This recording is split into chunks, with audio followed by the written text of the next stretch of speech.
Lesson 8. Bob and Bashir, the Middles. A. Listen and read the story, then answer the questions. 1. Who was leading the walk in the mountains? 2. Who drove the bus to get help? 3. Who pinned the medals on Bob and Bashir? One day we went a mountain walk. Jim Cooper was running up the mountain like a goat. "Come on, guys, faster, faster," he called. Suddenly he slipped and fell. He's screaming, "My leg, it's broken." Chuck and Aziz found 2 sticks and tied them to James' leg. "That's better," said Jane, "but I can't move. 2 of you will have to go to the nearest farm and send a message. Can anyone of you drive?" "I can," said Bashir. "I drove a tractor on my uncle's farm." Bashir and I went back to the bus. I found the nearest town on the map and gave direction. After an hour, we saw some houses. "Stop at the first one," I said. A young man opened the door. "Can you help us?" asked Bashir. "There's been an accident. We have to send a message to Southport. It's urgent." In a very short time, a helicopter arrived. The pilot was Dick Bird. "Climb in," he shouted out. "And look out for your friends. If you see them, shut up."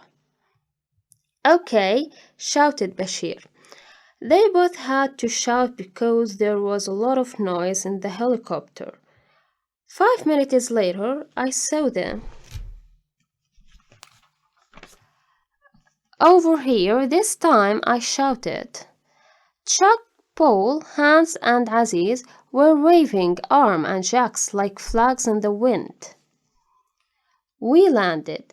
Chuck and Hans tried to pick Jim up. "No, no," said Dick. "You mustn't move him. Not like that, you never know. It might be serious. We will make a stretcher." Very carefully, Bashir and I lifted Jim onto our stretcher. It was made from 2 pieces of wood and 3 sweaters. We carried him to the helicopter. Then we got in. "I've been on the radio to Southport Hospital," said Dick. "They know we're coming." We left Jim at the hospital and friends of Dick's drove us back to the camp. "Bob, Bashir," somebody shouted. It was Rod Porter. He was running toward us. "What have we done now?" I asked Bashir. "Well done," said Rod. "We were fantastic. You're going to get medal, both of you, the WYC medal." The next day, everybody cheered as Rod Porter painted on Bashir's medal. "Thank you, Rod," said Bashir, smiling. Then Rod painted on my medal. He pressed it too hard. "Ouch!" I screamed. I thought it was the ant again. I ran. "Ants! Ants!" I shouted as I jumped into the pool. Bob, said Bashir, laughing.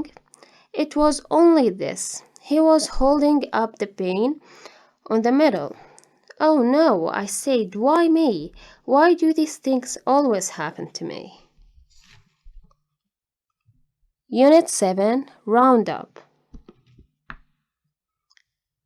A. Here are some of things you practiced in Unit 7. Discuss each item with partner. Take it in turn to give another example.